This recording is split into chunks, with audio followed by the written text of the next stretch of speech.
Hello, everybody, and welcome to a Tuesday morning edition of the PHLY Eagles podcast. Bo Wolf, Zach Berman.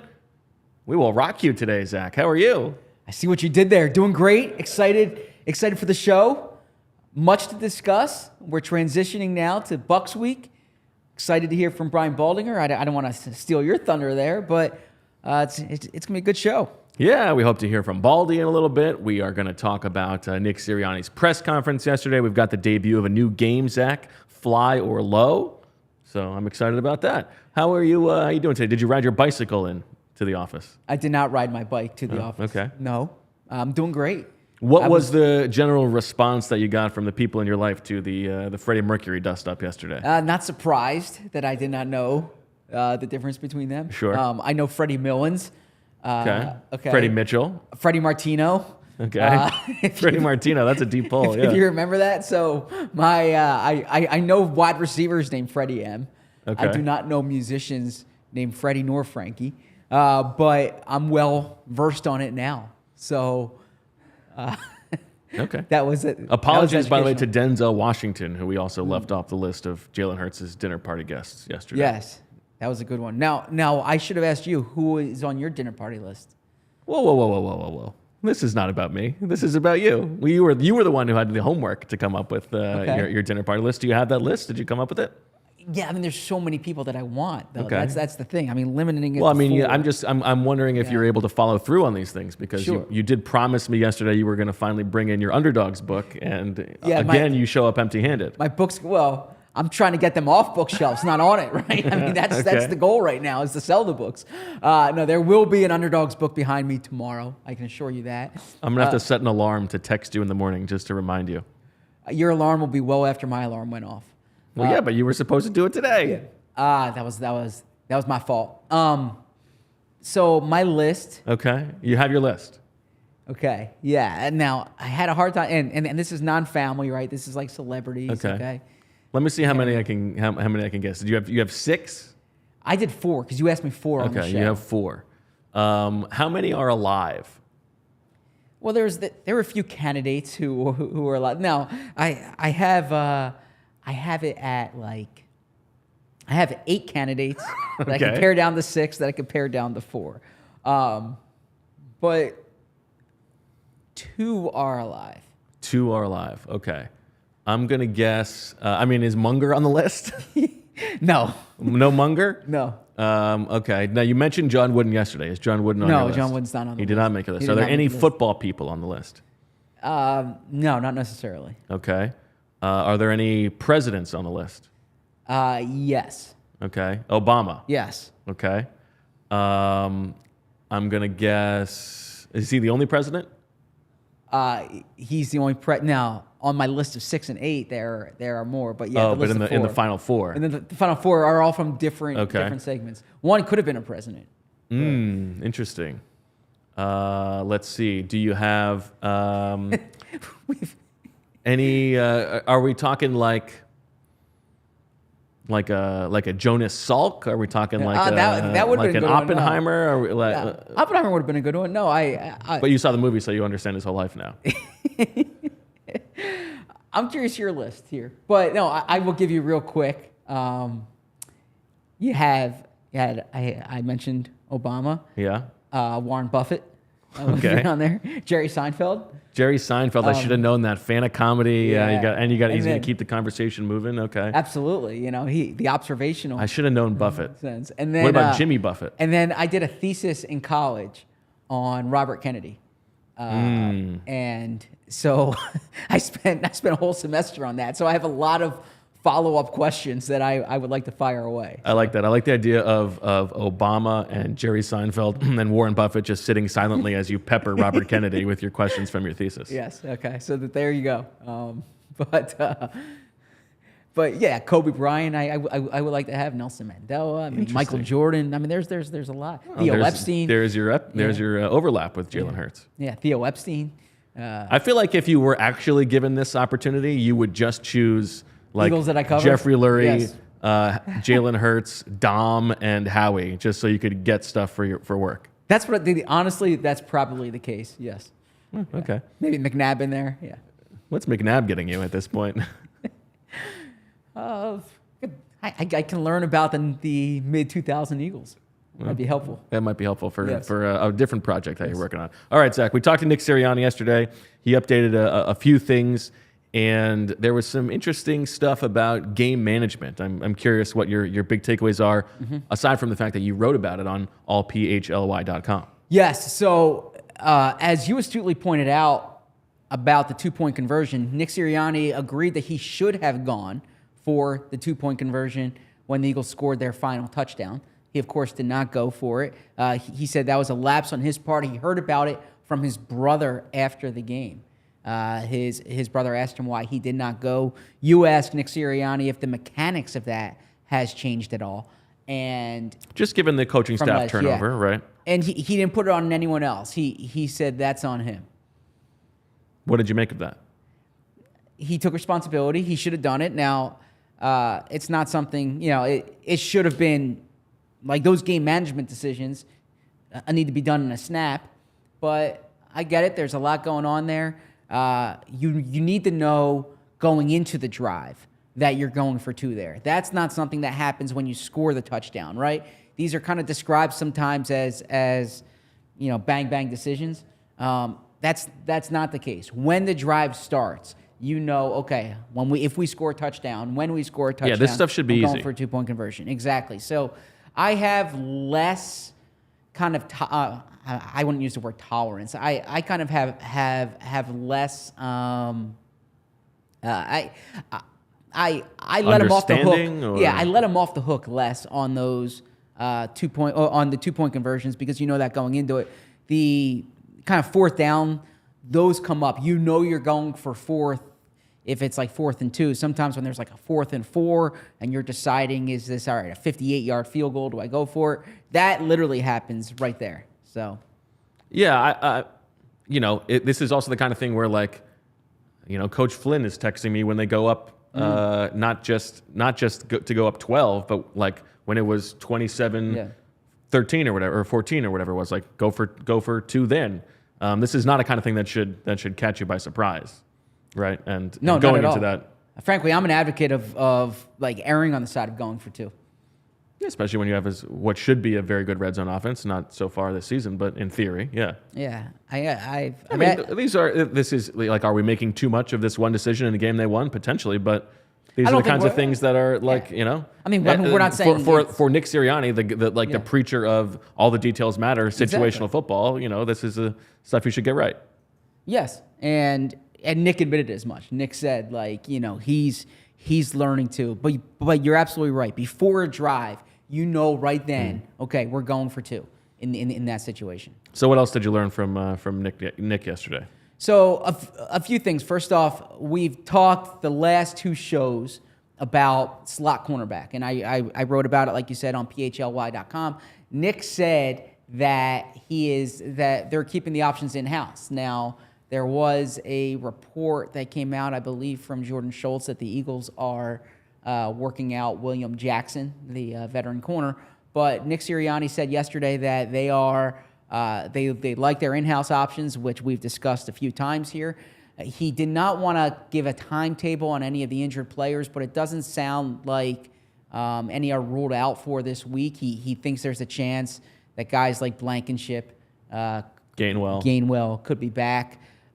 He did not really go too into depth on the Gainwell-Swift decision. I am curious to see what that workload would have looked like had Gainwell been healthy. He would not comment on whether James Bradbury is a candidate to play inside. He said he doesn't want to talk about that for competitive advantage reasons. He wants to give Tampa Bay something to think about. Elsewhere, he talked about the punter decision.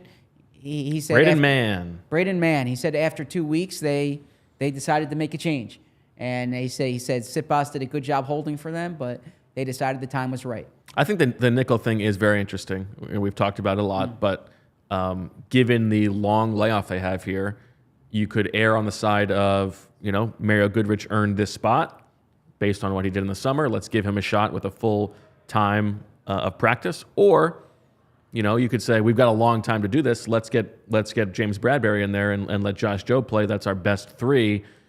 knowing that, when Goodrich was on the field against the Vikings, they tried to move Justin Jefferson inside, then they picked on him a little bit. Mm-hmm. Presumably, that's what you think the Bucs would do too. I'm just curious to see what they'll do. I agree. I think some of it might be matchup dependent too, based on the size of the slot receiver that they see. All right, we have Brian Baldinger ready to join us on the PHLY podcast now. Baldy, how are you? Oh, one sec.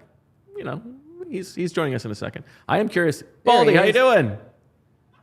I'm doing great. I'm just sitting here in my film room, just watching Baker Mayfield actually tear up the Chicago Bears. Oof. But it's good to be with you guys right now. Well, thank you for joining us. As you're watching that Bucs offense, I'm curious how much you think they are there for the taking against this dynamic young Eagles front. Well, if they have good timing. I mean, Baker, you have to remember now, Baker last year, he went to Carolina, he got signed in July, had no offseason, no timing. It was a disaster, went to the Rams, played, got traded on a Tuesday, played on a Thursday. He's had the whole offseason, and you can see the timing right now with Mike Evans, with Godwin. Like, they're really good. And the Bears didn't pressure him a great deal. The way the Eagles can. But right now, he looks confident with the throws that he's making and his ability to escape and extend plays. It's pretty good. Baldy, I'm curious too. The Bucs front, the Eagles saw these past 2 weeks offensive lines that were pretty vulnerable on the interior, and Tampa Bay's had some injuries there. We see what Baker Mayfield's doing, but what do you think of that offensive line in particular and how they match up against the Eagles front? Well, their best player is Tristan Wirfs, who's been an all-pro right tackle. He's at left tackle now. He's playing next to a big free agent signing in Matt Filer. They're playing very well together right now. But, there's certainly some question marks, when you look at this offensive line, whether it's Gedeke right now. They have some question marks right there. They're playing the rookie Cody Mock at right guard, and I like him. I like him a lot. Like, I liked him at North Dakota State, but he's very, very aggressive, maybe too aggressive sometimes. But, he's going to see, obviously, some really talented defensive tackles from the Eagles that he didn't see in Chicago last week. Well, I want to ask you about that, Baldy, because, Eagles fans are obviously over the moon with what they've seen from Jalen Carter and Jordan Davis this season. As you watch, defensive tackles around the league, do you think it's fair to be that excited? How good do you think those guys can be? Well, I think they can be as good as they want to be. I mean, Jalen Carter's got unbelievable balance and power, and it's on display 2 weeks in a row. Now, you could argue who he's going up against, and that's fair. Minnesota had backup guards, and New England played backup guards. You could debate all that, but the power is there, and what we're seeing is a more consistent basis now. At Georgia, he never played 5 plays, 6 plays in a row. He's on the field now, and Jordan Davis is clearly taking a step up. He's got a better pass rush now. He's got better stamina. He sacked Kirk Cousins last week by just crushing the entire interior of the offensive line. And you say, okay, well, the Vikings had their backup center, and they did all that, but they're still making those type of plays. And so what I'm encouraged by is I see improvement. And it doesn't matter who the competition is right now. I just want to continue to see the improvement, the ability to defeat blocks, to disengage, to get off blocks, and then run and chase when you get the perimeter game, the screen game, all those kind of things. I'm curious about Jordan Davis, like you just mentioned, because we're all seeing that too. And last year, he was primarily a nose, right? Are the Eagles using him differently? Is it simply the development in his game from year 1 to year 2? And what's the ceiling for Jordan Davis as a pass rusher? I don't know what the ceiling is right now, honestly. Look, when they play a 5-man defensive front like they did last year and at times this year, he's on the nose. He's a zero technique. But when they're in a 4-man front, he's over the guard, inside eye of the guard. And so he's been in a 4-man front. He's been in their odd front. So he's showing some versatility there. But, I saw an arm over swim that he never showed last year at all, pass rush. I feel like he's starting to build an arsenal of pass rush moves. Whereas last year it was just pure power, which can be really good. if he's not fatigued and if he's not gassed. So, and that's what teams are going to try to do to him, to try to get him gassed. But I see the arsenal beginning to build, and that's what's encouraging right now.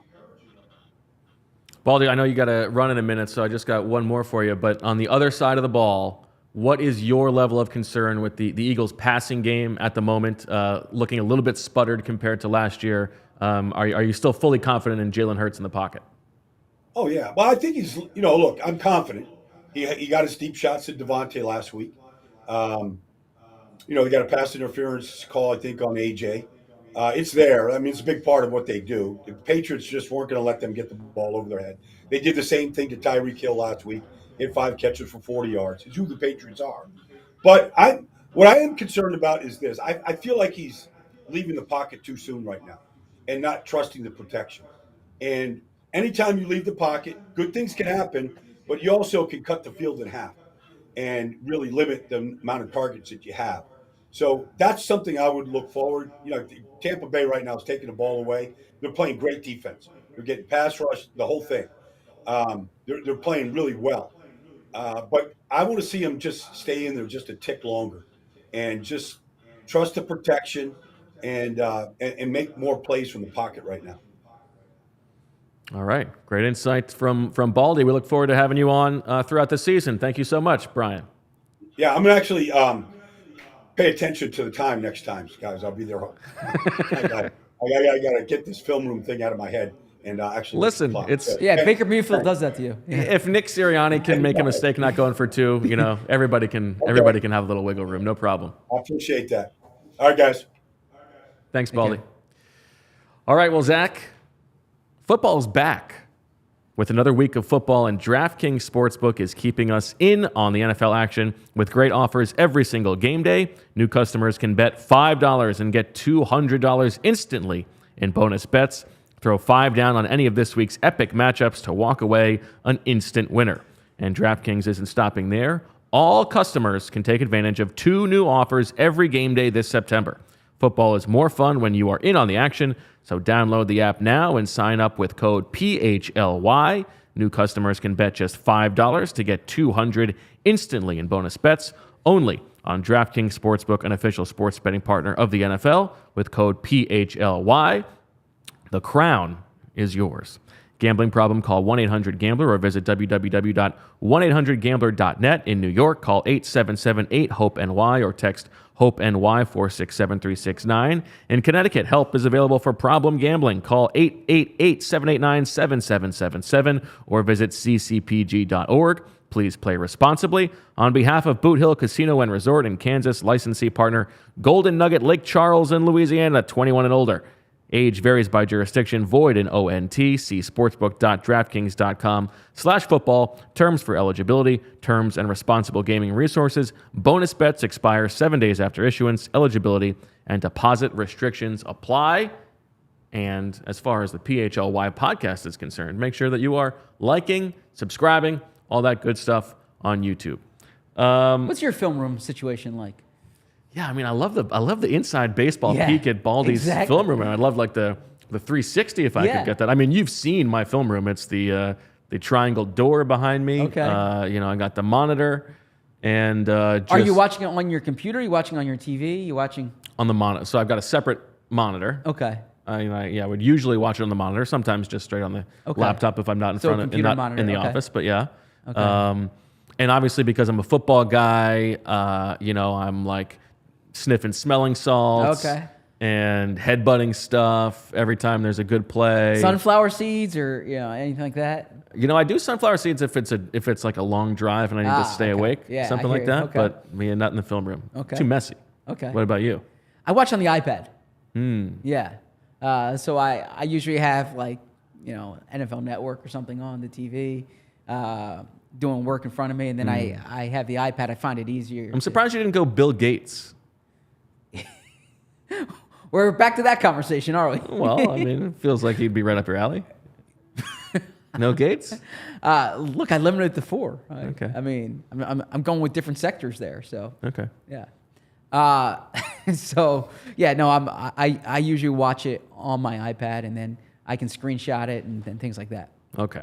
Are you ready for a game of fly or low, Zach? If I said no, do I have any option?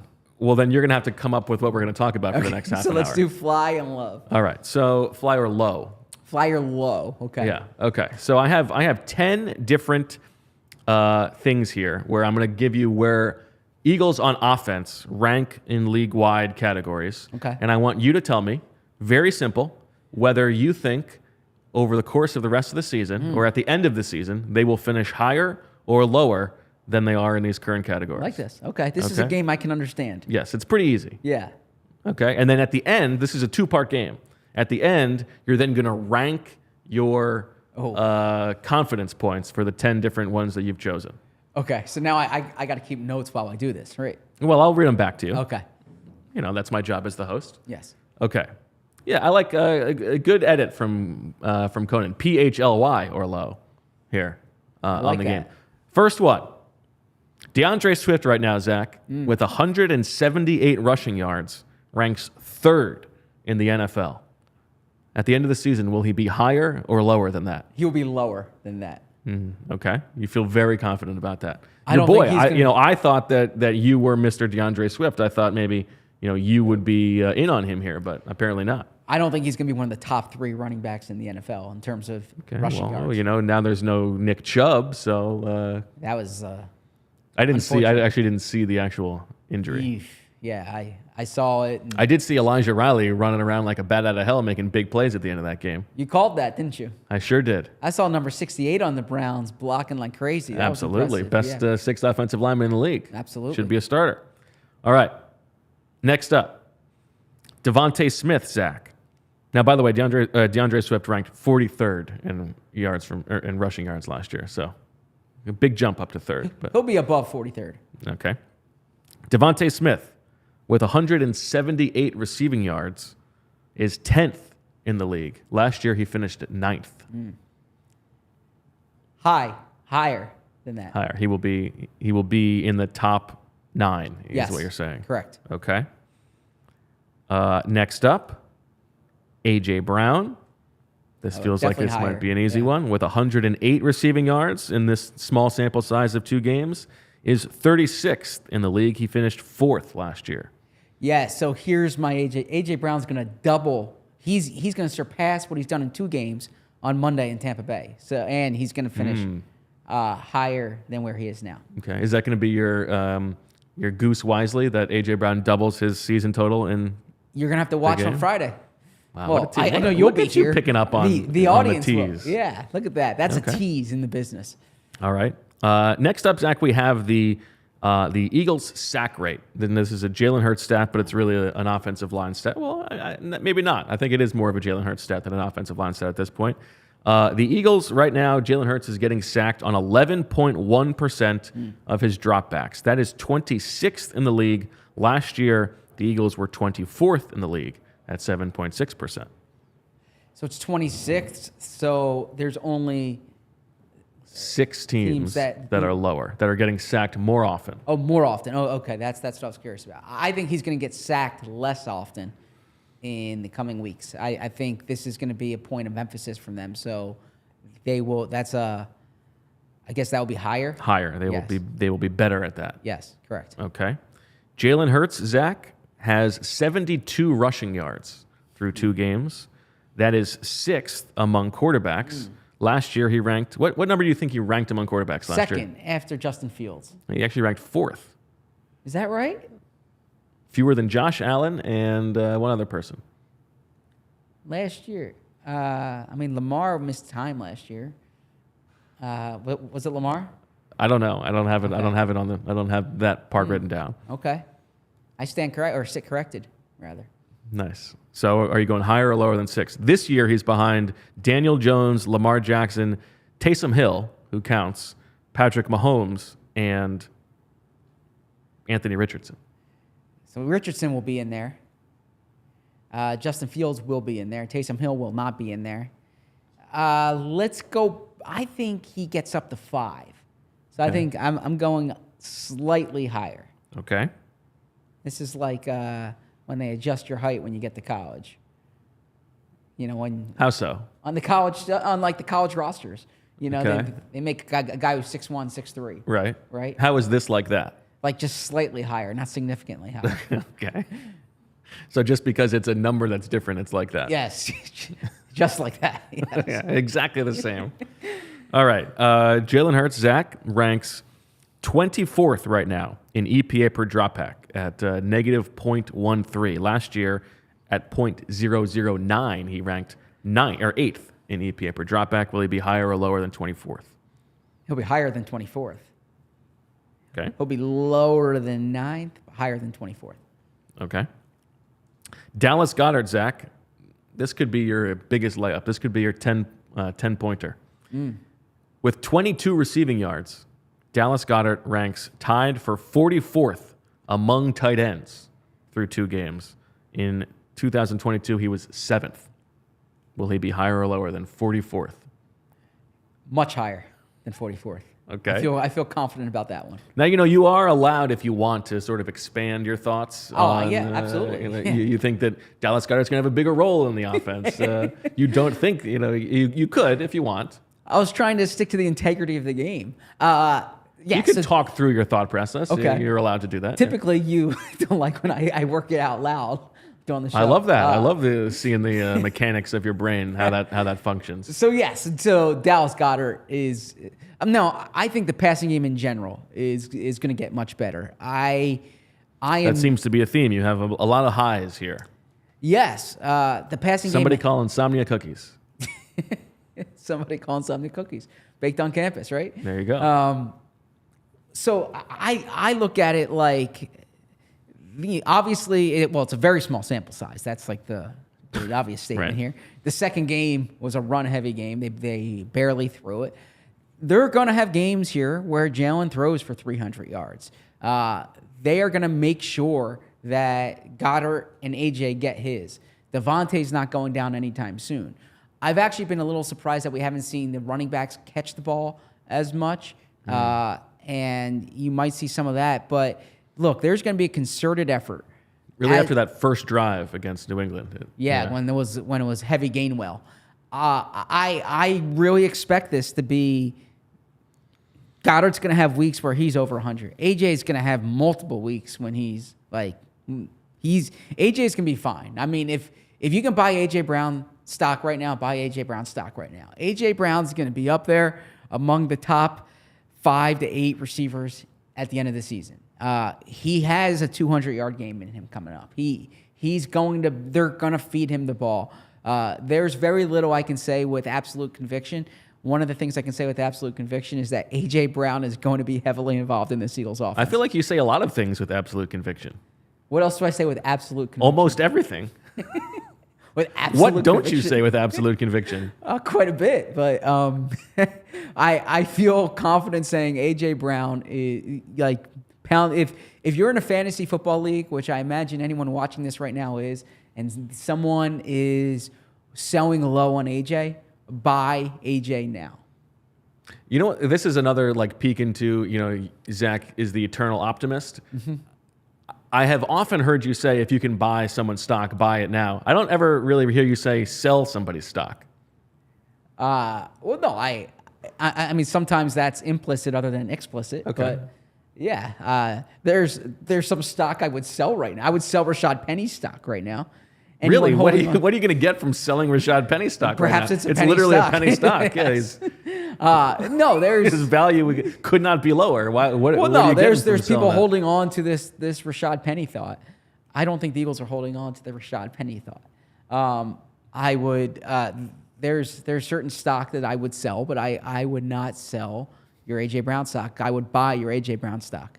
Okay. Basically, any game that I would introduce would be like buy or sell. Right. Yes. Okay. Yeah. We have got 3 left here, Zach. Mm-hmm. Quez Watkins. 17 receiving yards. That ranks 198th in the NFL through 2 games. In 2022, with 354, he ranked 133rd. Higher or lower than 198th? Higher, but slightly. Only slightly. Yeah. Okay. And I'm asking this real quick. Are you concerned that this hamstring's going to linger? Because it's something he's dealt with. I would not say it's keeping me up at night. Okay. I would not expect that. I would not expect Wes Watkins' hamstring to keep you up at night. No. Yeah. No. I mean, I think they have some room here to give him time if he needs it. Okay. Right? They don't necessarily need to force him back on the field.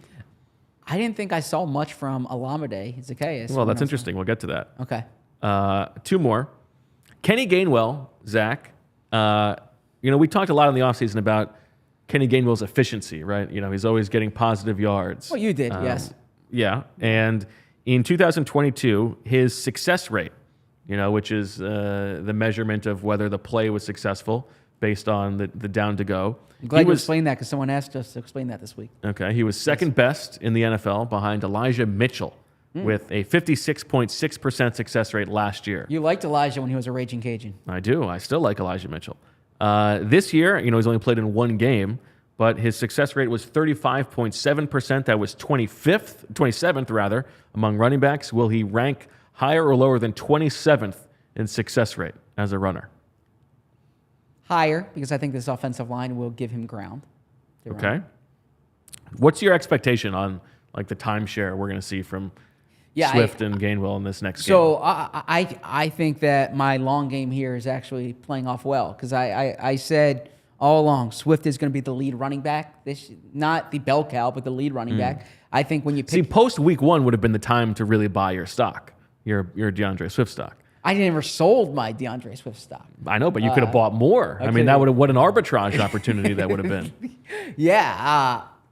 DeAndre Swift is going to have a big role in this. It was team. almost like the Eagles were purposefully messing with the market to give Kenny Gainwell so many carries and touches and snaps in week 1 just so that they could make money on the side, insider trading, to buy the DeAndre Swift stock.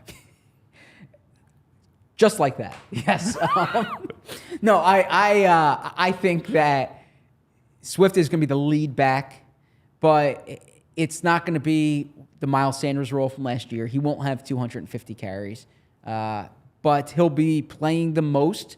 He'll be touching the ball the most. I still think they're going to trust Gainwell in some of these high leverage situations. Boston Scott's going to mix in. Rashad Penny, I don't know if Rashad Penny is going to be on the team at the end of the season. Now, I'm not predicting that they're going to move on from him. And Rashad Penny is someone who I think maybe, as you've said, you kind of keep him bubble wrapped and for a situation where you need him. But something just to watch. The Eagles waived Trey Sermon off of IR, which means that they can then sign him to the practice squad. Okay, and because it was kind of a procedural move, so. That might be an under the radar thing to watch if Trey Sermon comes back. You think they would give up a 7th round pick for Cam Akers? They give up a 7th rounder for Cam Akers. I don't think so. I mean, maybe so, but I don't think so. Cam Akers is in year 3, so he's 1 more year left on his contract. Maybe he's year 3, right? The Rams have basically said they're going to trade him. They're going to trade him. Mm-hmm. I don't know. Would you rather have him than Rashad Penny? Yeah, but I don't know why you need a 4th running back. Neither do I. But. So probably not. Okay. But especially a guy who already seems to be unhappy with his role. I would say Cleveland should call, but Jerome Ford looked good last night. You're gonna put in all your waiver wire budget on Jerome Ford? Probably not. But how come? Because I like to have it in my back pocket. The budget. Yeah, that sounds. You're hoarding your turkeys. As always. Hoarding my turkeys. All right, last one, Zach. Oh, Sermon signed with Indy. Okay, Alex. Good catch there. I should have seen that. Wow, all that homework you did on the procedural move, just up in smoke because Shane Steichen wants himself some Trey Sermon. Jack Stoll, Zach. We know how much Jalen Hurts trusts him. He trusts him so much that in 2022, Jack Stoll ranked 287th out of 287 qualifying players in the league in terms of targets per route run at 6.5%. Through 2 games, Jack Stoll has run 11 routes and has not been targeted once. That means he's tied for 268th at the end of the entire league. Also tied with Olamide Zaccheaus, who has run 22 routes and not been targeted a single time. Will Jack Stoll rank higher or lower than 268th at the end of the season? Now, this is tough because you also have to factor in how many players are going to qualify. Yes. Lower. Lower. Lower than 268. I He's going think to be there's gonna lower be- than 0.0%. I think there's going to be 277 qualified players, and he's going to finish 274th. Wow. Yes. Calling it right now. Boom. Good for you. All right. Well, let's hear from our sponsor, Game Time, Zach, and then we're going to get you to rank your confidence points on those very, very interesting questions that you just answered. Game Time.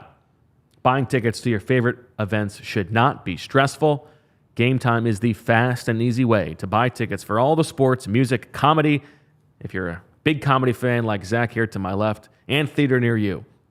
With killer deals on last-minute tickets and their best price guarantee, you can stop stressing over the tickets and start getting hyped for the fun you'll have.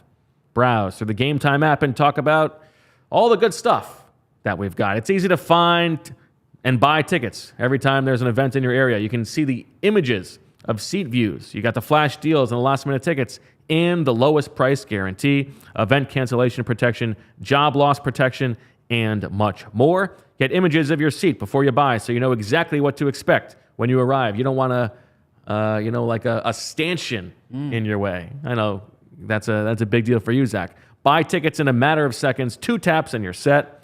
Tickets are sent directly to your phone so you never have to dig through your email. Snag the tickets without the stress with Game Time. Download the Game Time app, create an account, and use code PHLY for $20 off your first purchase. Terms apply. Again, create an account and redeem with code PHLY for $20 off. All right, Zach. Do you, off the top of your head, think you know which of the ones you're most confident in? My guess... Dallas Goedert. Dallas Goedert. You're going Dallas Goedert will be better than 44th Yes. among all tight ends. I think that's a good Yeah. place to start. Let me quickly run you through. You've got DeAndre Swift lower, Devontae Smith higher, A.J. Brown higher, the sack rate higher, Jalen Hurts' rushing yards higher, Jalen Hurts' EPA per dropback higher, Quez Watkins higher, Kenny Gainwell higher in success rate, and Jack Stoll lower in targets per route run. Stoll I'm least confident in. Okay. So you can put that 10th. AJ's I'm actually going the opposite. You get 10 points for the one you're most confident in and only 1 for the one you're least confident in. Okay. AJ I'm second most confident in. Okay. That means it's the 9-pointer. Let's see here. I feel like you might want to go DeAndre Swift lower than 3rd in the league in rushing. Okay, Pretty time yeah, soon. yeah, there you go. That's DeAndre number 8. Swift. Okay, Yep. your 8-pointer. That's my 8-pointer. I'm going to guess that some of these are a little bit tougher. I think you probably want Jalen Hurts' EPA per dropback is going to be higher than 24th. Yes, definitely so. Okay, that's number 7. That's your Number 7-pointer. Gainwell, is Gainwell 6th or should I, is there a different, maybe the sack rate? The sack rate will be better than 26th. I mean, they were only 24th last year. Yeah, okay, so I'm gonna hold off on that. Okay. Let's go with, You want Quez higher than 198? yeah, Quez 198. Okay, that's your 6er. Okay. Okay. Why don't you work at what you're least confident at? We'll work the other way then. Okay. You've got the Gainwell one. Now, the Devontae one is basically right on. He's Yeah. 10th right now. He was 9th last year. And you've got the sack rate, and you got the Jalen Hurts rushing, which, of course, is just like when a player shows up to college and is listed as 6'6" when he's actually 6'4". Yes. Yeah. Just like that. Yeah. Jalen Hurts 2. Wait, which Jalen Hurts? The rushing yards? 2. Okay. Devontae Smith receiving 3. Okay. Gainwell 4. Sack rate 5. Okay. Actually, no. Let's go Gainwell 5. Sack rate 4. Wow. That's the kind of genius you might learn only from having dinner with Warren Buffett. I can only hope. Should I tell the story here? Please. What else are we going to do? So I was in Omaha for about a week and a half covering the College World Series. In 2009, I was covering the University of Virginia for the Washington Post. UVA was in the College World Series. Was this like a Danny Holtzen? Yes, Danny Holtzen was Okay. their top pitcher. Good job. And I can tell you their whole team if you want. Please. So I was there in Omaha, and Were there any other major leaguers? on that team, Yeah. Jarrett Parker Okay. was on that team. Tyler Wilson was on that team. I can go on, but John Barr was on that team. He was a minor leaguer. So, anyways, there's a restaurant there. I think it's called Piccolo Pete's. And Shout out to Piccolo Pete's. Free advertising for Piccolo Pete's.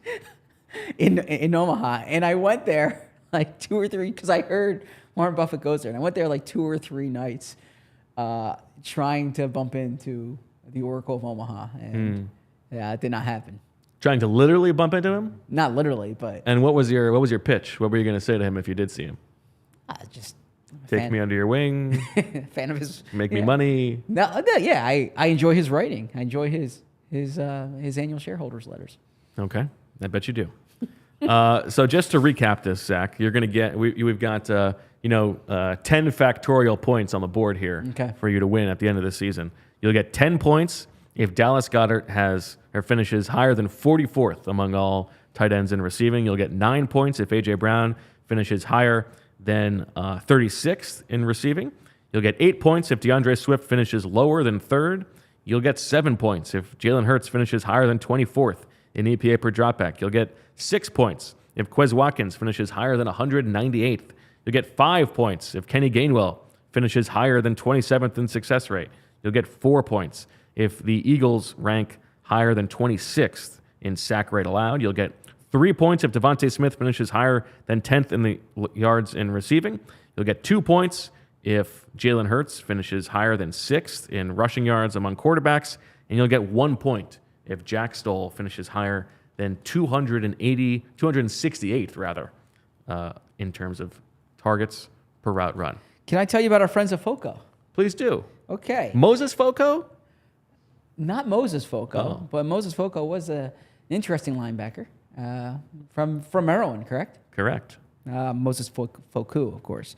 No, this is FOCO. FOCO is a leading manufacturer of sports and entertainment merchandise with a product line that includes apparel, accessories, toys, collectibles, novelty items, and more. If you look over my shoulder here, you can see some of the great items that FOCO gave us. It's because they have the best officially licensed gear for all sports and fandoms. It's football and tailgating season, overalls, hoodies, hats, sunglasses, bags, everything you need for a game. I know my son would love some FOCO items because FOCO has hooked up PHLY and provided awesome pieces for our sets. FOCO always has our back for Philly sports, and they have yours too. Get the best gear around by using the link in our description. For all non-presale items, use the promo code PHLY for 10% off.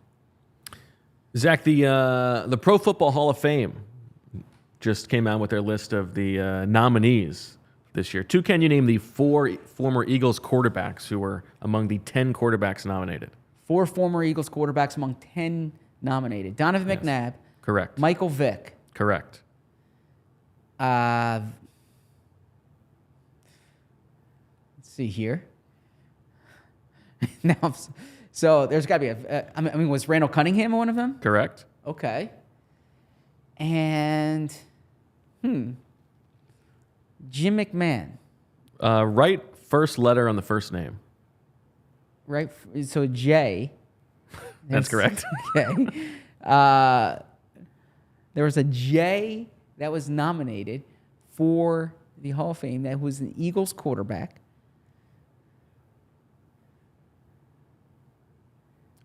Jeff Garcia. Jeff Garcia. Jeff Garcia. Good for Jeff Garcia. I mean, I don't feel like Jeff Garcia is in a place right now where I need to be telling him good for him on anything. Is there something about Jeff Garcia I don't know? Apparently. Okay. Yeah, I think so. Yeah. Okay. I'm not patting Jeff Garcia on the back for anything these days. You think Donovan McNabb that one's over my head. should be in the Hall of Fame? Do I think Donovan? So I think Donovan McNabb was one of the best players of his era. I think so if you go based on that, during the time that Donovan McNabb played, he was, in my opinion, one of the top 5 quarterbacks in the league. That said, when you look at it statistically, this is why the numbers make it complicated. Like Matthew Stafford, for instance, his numbers are going to be. Yeah, it's going to be about the era. And he obviously won a Super Bowl. Eli Manning won 2 Super Bowls. Even in that era, there was Well, Phillip Rivers was a little later, but Phillip Rivers' numbers are like through the roof, right? Donovan McNabb was a prolific quarterback who played in, 5 NFC championship games, okay?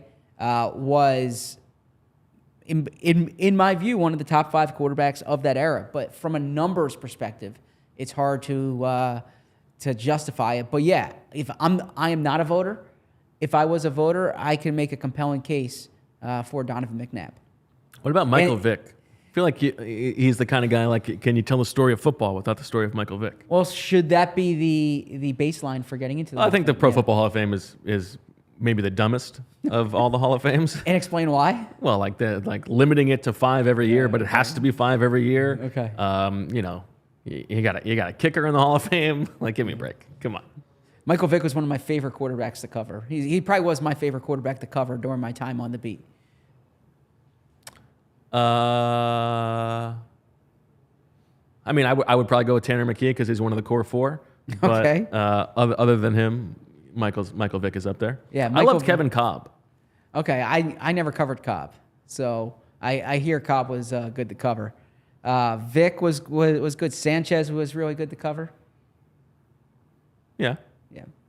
But Vick in particular was 2012. That was my first year on the beat, and then 2013. Here's a question that you have not been. Oh, go ahead. No, I see. Andy Reid's mustache says Vic deserves to be in. Here's a question that you have not been prepared for. As opposed to all the other questions that you did prepare me for. Correct. Okay. How many current Eagles will be in the Hall of Fame? Ooh, current Eagles. So Jalen Hurts, a little soon. I mean, at one point I would say it's a little soon. A little soon with Jalen Hurts. But I mean, if you want to so here project that on him, Lane Johnson and Jason Kelsey. You think they will both? You think they will both make it? I think Jason Kelsey will make it. I think so too. I don't know about Lane, but I think a strong argument could be made for Lane. Yeah, I agree. Okay. No one in this. I don't think Slay makes it. I agree. Okay. I don't think Reed Blankenship's going to make it. I mean, agree to disagree. Zach Cunningham, despite the superior first name, will not make it. On the D line, Fletcher Cox was one of the top players in the 2010s, but he will not make it into the Hall of Fame. Edge rushers, look, if Hassan Reddick puts up like 3-4 more years like he had last year, his sack numbers will be really impressive. First player in NFL history to have double-digit sacks 3 consecutive years for 3 different teams. But if I had to lean on a certain side right now, I'd say he will not make it. Josh Sweat has a bright Sterling career in front of him, but he will not make it. I think A.J. Brown is going to make the Hall of Fame. You think he is going to make it? Yeah, I think A.J. Brown's going to make the Hall of Fame. Interesting. I would agree that he is the 3rd likeliest. Yes. But I don't know if he's definitely. I mean, it's wide receiver is tough. Wide receiver is tough, but you look at the first 4 years of A.J. Brown's career. Yeah, he's on that trajectory. He's on that needs trajectory. like 6 more years of that level of production. He's, 25 years old? Yeah. I mean, yeah, I think A.J. Brown is going to be a Pro Football Hall of Famer. How about that? Who would you round out as the 5 most likely? Who would be 4th and 5th most likely in your mind? I guess. Jalen Carter? Nah. I mean. Jalen Hurts? Did I say Lane? I'm assuming that it's Kelsey, Lane, and then A.J. Brown. I guess Hurts, but it's... Because it's easier for a quarterback? Yeah, it's so hard, but if they win Super Bowls, if they win a Super Bowl, right, that will certainly enhance it. He was 2nd in MVP voting at age 24. His 2nd full season as a starting quarterback. That's a pretty good trajectory that he's on. Then Christian again, Ellis? I don't believe Christian. I know you do. Okay. I mean, Jalen Carter's got worlds of talent. I think you could make a case that Jalen Carter is like the 5th most likely guy. Fifth most likely guy. Devontae is in the conversation probably. So do you think Hassan's like completely not in that conversation? I just think there would have to be a lot of work left to do. A lot of work left to do. Yeah. Yeah. But I'm saying he's already had 3 double-digit sacks. Yeah, I think he would need 4 more. 4 more. Okay. Yeah. And he's 28 years old. Pass rushers do age well. I see your point. Okay. Let's go Jalen Carter. Okay. Let's go Jalen Carter. Wow. Put in Jalen Carter in the Hall of Fame after 2 games of his career. That's Zach Berman for you. And he says it with conviction. All right. Set things up for us for the rest of the week here, Zach. What's coming up at the NovaCare Complex? Yeah, so I'll be down there tomorrow to speak to coordinators. First time hearing from Brian Johnson and Sean Desai since the last game. First time hearing from Michael Clay since week 1. Give me, now, if you are one of the Eagles coordinators, turn it off right now and then, Okay. download it later and subscribe. Give me the one question you want to ask each of those 3 guys. Well, the questions I want to ask Sean Desai, he will not answer, Okay. which is about the slot cornerback Sure. job. But I am curious if Do you want Sean, to workshop it so we can figure out a way to get him to answer it? I'm curious if Sean Desai looks at the slot cornerback similar to the way Jeff Stoutland has kind of talked about the offensive line, where we don't want to disrupt 2 positions if you don't have to. So, Sean, Coach Stoutland talks about this sometimes, about how it's a little bit easier to just replace one person instead of moving guys around. Is that at all similar to the way that you feel about nickel? Would you rather replace one person, or are you okay shuffling the whole pieces around? And then he's going to say, it's a case-by-case basis. What we try to do every week is put it in a matchup to win that game that week. And so that's what we'll do. We're not committing to anything long-term. We're committing to a matchup, to what we do against Tampa Bay, and we don't want to give anything away. Okay, that was good. Yes. All right, so you guys don't have to watch the press conference tomorrow. Now let's talk about Brian Johnson. Yeah, so with Brian Johnson, the passing game I'm curious about, but also the discipline that it takes. I don't even know if discipline is the right word, but what it takes to continue calling running plays, and how I've asked him this, how cognizant he is of which players are getting targets any given week. I'm curious about that type of discipline that it requires and how he manages that. So Brian, you get that drive halfway through the, Okay, I'm Brian here. I about like this. 5 drives into the game where you're just running the ball, and it looked like a lot of them were sort of the same play. As that's happening, and over the course of the game, do you sort of have to fight the urge to change things up, or is it easy if things are working to just keep it going? Yeah, good question. You know what? I but- shouldn't have given this or. Yeah. I gave him. Yeah. Bad job. Got to keep it open ended. Yeah, good question, Bo. Play calling, I'd like to say there's some art to it. It's not just science. And so as you're going, you have a feel for the game. You're seeing what the defense is doing. And as we're getting yards and as the offensive line's winning up front, it's not hard to do. Now, you understand there are going to be weeks when you're throwing the ball a lot more than you run it. This was a week where it was working, and we stuck to it. And that's what it takes to win. But what I'm focused on is what it takes to win that day, not kind of this overarching philosophy on offensive football. Thanks, Brian. My pleasure. Okay, now what do you got for Michael Clay? What's your scouting report on Braden Mann? Big leg. He's been in the league for 3 years, so we've seen what he had with the Jets. He's got a big leg, and we know that he can hold. So we're excited to get a look at him in the game, and we're very grateful to everything that Aaron gave to us over the past 3 years. Here, how about this one? This is one that he's going to definitely get tomorrow, okay? And we teased it yesterday on the show, which is such a big part of what Aaron Sipas did was holding and the chemistry that he has with Jake Elliott.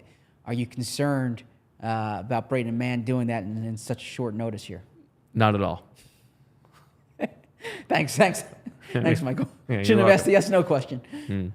Yeah, I think we talked about it yesterday, but I think it's incredibly over-discussed, the difficulty of holding. It's totally fine. And then as they're leaving, I try to sneak in like a question about their college team. What do you think of Oregon this weekend? Or what do you think of Utah this weekend? In Sean Desai's case, I don't know if I will ask about the school, but I might ask Temple. He was a grad student at Temple, so yeah. Yeah, don't demean his college experience just because he Not didn't demeaning it, yeah. go to a SEC school. Fair enough. Okay. All right. That'll do it for this episode of the PHLY Eagles podcast. We've got an easy to remember sort of setup for the rest of the week. We are 10 a.m. each of the next 3 days. Wednesday, Thursday, Friday, we will be here at 10 a.m. Lots to talk about, and we're looking forward to it. So make sure that you like the video, subscribe to the channel, tell your friends, get a bullhorn and start shouting on the street, all that good stuff. And so that's it. Another one bites the dust, as they say. So for Zach and Baldy and everybody else, we thank you for listening. We'll talk to you tomorrow. And as always, we love you. We all silly like the mayor.